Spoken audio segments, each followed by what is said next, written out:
और जब तक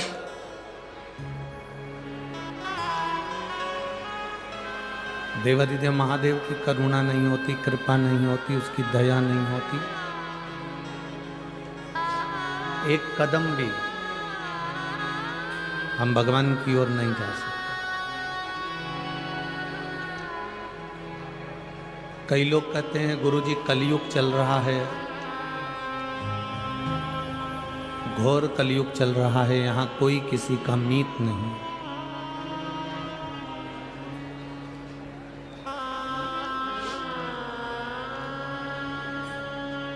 हम कहते हैं भगवान देवादिदेव महादेव से प्रार्थना करो, भगवान शिव को धन्यवाद दो कि इस घोर कलयुग में जहां भाई भाई को मारने दौड़ता है,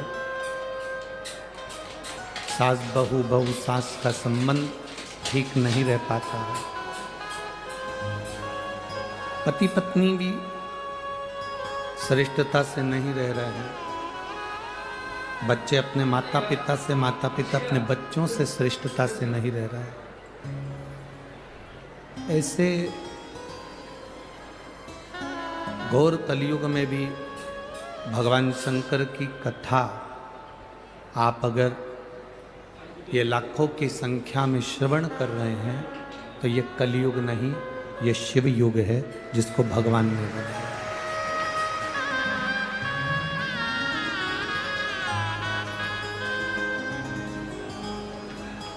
हमारे शरीर में एक हृदय, हमारे शरीर में एक मन, एक हृदय ऐसा होता है जिसको सतयुग कहा जाता है।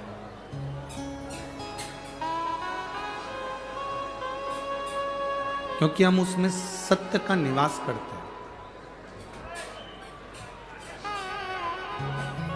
शिव महापुराण की कथा एक बड़ी सुंदर बात कहती है कि अगर हमें कहीं दूसरी जगह झांकने का मौका मिले तो हमें कलयुग में नहीं झांकना।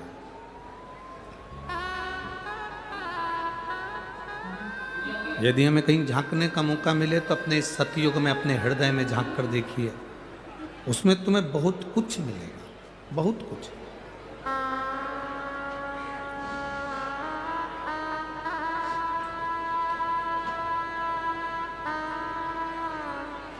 जब अपने हृदय में, अपने चित्त में, अपने मन में हम झांकेंगे, अपने हृदय में हम झांक कर देखेंगे तो उसमें हमारा अपना खुद का एक आईना नजर आए।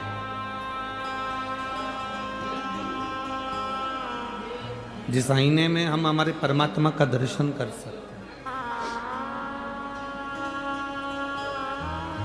एक बात हमने पहले भी कही, आज फिर कहते हैं, कहीं बहुत दूर तुम्हें जाने की जरूरत नहीं है भगवान को रिझाने के लिए।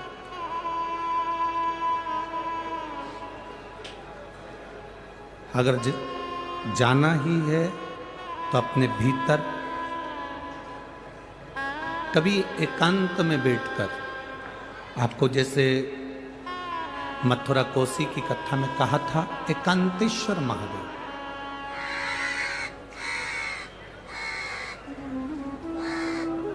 कभी तुम भी एकांत में बैठकर भगवान शंकर की भक्ति धारण करो।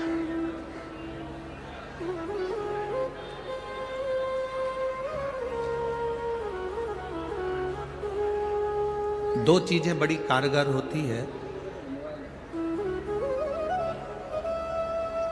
केवल मात्र 2 हफ्ते भी हम उसको अगर दृढ़ता से कर लेते हैं तो मेरे शंकर की कृपा हम पा लेते हैं। 2 चीजें कारगर, एक बिना कपट के, बिना छल के, बिना दिखावे के, बिना बेईमानी के, बिना लोभ के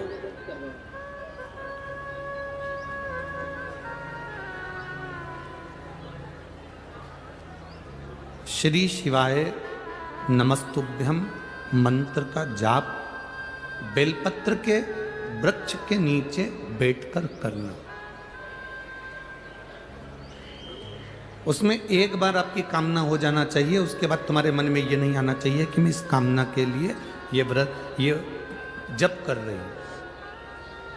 शुरू दिन आप जब बेलपत्र के पेड़ के नीचे बैठें, शुरू दिन जब आप बेलपत्र के वृक्ष के नीचे बैठकर कामना कर कर एक बार अपने मन में आ जाना चाहिए कि मैंने इस कामना से श्री शिवाय नमस्तुभ्यम मंत्र का जाप किया।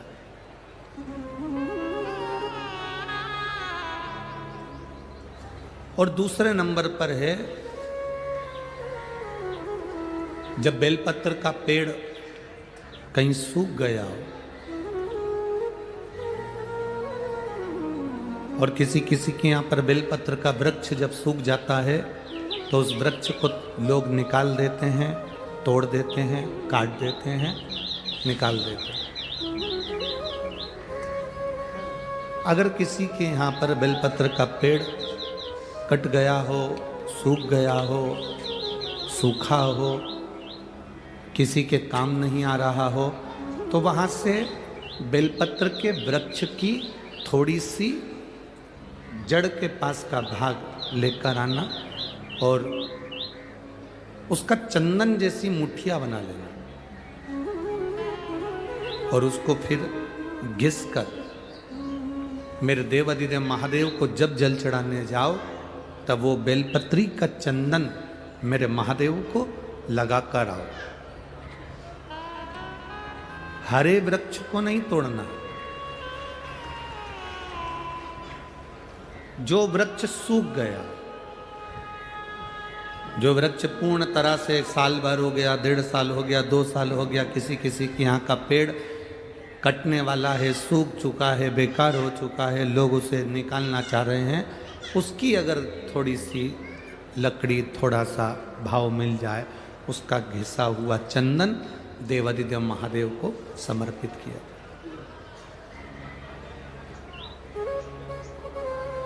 हरे वृक्ष की लकड़ी को नहीं।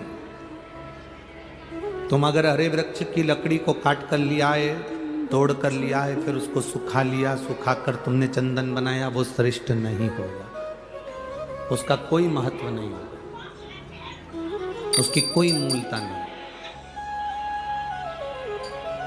शिव महापुराण की कथा तो यहां तक कहती है कि हरे वृक्ष में से जब हम पत्तियां तोड़ते हैं तो उसकी डाली कभी नहीं टूटना चाहिए।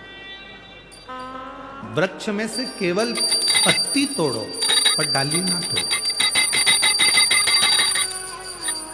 फूल में से, फूल के पौधे में से, पुष्प की डाली में से पुष्प तोड़ो पर उसकी डाली कभी मत तोड़ो। तुलसी माँ, तुलसी का दल तोड़ो पर डाली कभी नहीं तोड़ो। आंवले के वृक्ष के आंवले तोड़ो पर आंवले की डाली कभी ना तोड़ो। पीपल के वृक्ष के पत्ते तोड़ लो पर पीपल की डाली कभी ना तोड़ो। शमी के वृक्ष के पत्ते तोड़ लो पर शमी के वृक्ष की डाली नहीं तोड़ना चाहिए।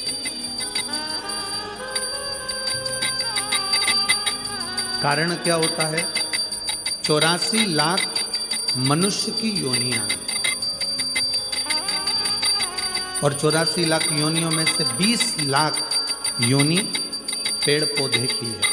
वृक्ष, दुर्वा, पत्तियां, डालियां, ये जितने संपूर्ण ब्रह्मांड में जितने तुम्हें पौधे नजर आते हैं, चाहे वो जल के अंदर नजर आए, थल के अंदर नजर आए, गमले में नजर आए, जैसे तुम्हें पौधे का दर्शन हो रहा है, 20 लाख योनि वृक्ष की है।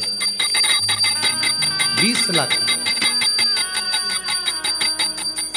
अब 84 लाख में से 20 लाख योनि तो वृक्ष की है।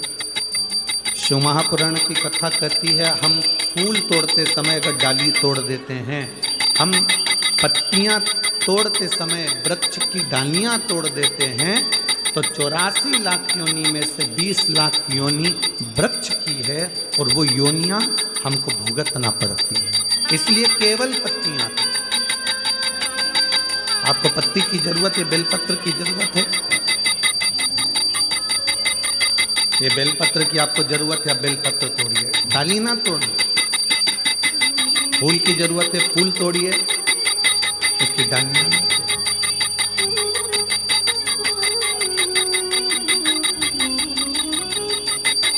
कई लोगों का ऐसा भाव होता है कि ढेर सारी डालियां तोड़ के ले आते हैं और मोहल्ले में पत्तियां बांटते हैं और सोचते हैं मैंने पुण्य कमाया। नहीं नहीं, इससे पुण्य की प्राप्ति नहीं। एक बड़ा सुंदर संवाद आता है।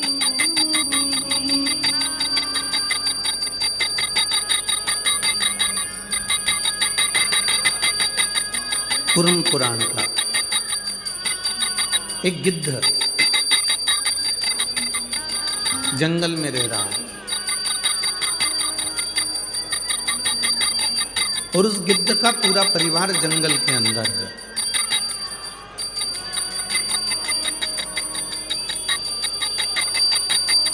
गिद्ध जंगल में है, गिद्ध का परिवार जंगल में है, वन में रह रहा है, वन विचरण कर रहा है। अब गिद्ध करता क्या है, उसका तो काम एक ही है, मांस नोचना, मांस को खाना।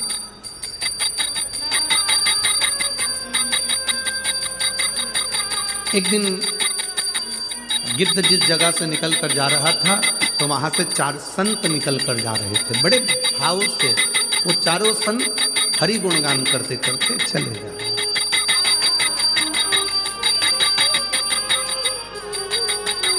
भगवान का भजन करते करते, प्रभु का नाम लेते लेते चले जा रहे। संत तो संत है, जहां से निकलता है वो सुगंध फैलाता हुआ जाता है।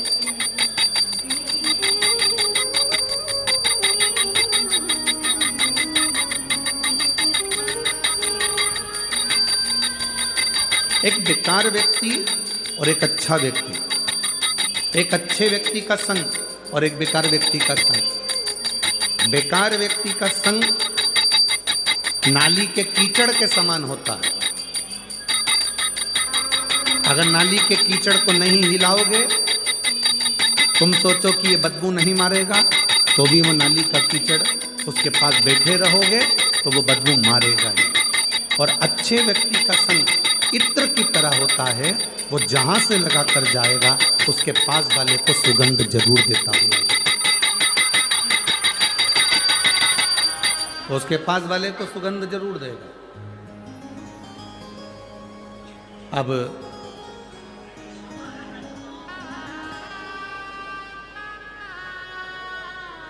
भगवान की विरल भक्ति को जैसे जैसे आप धारण करते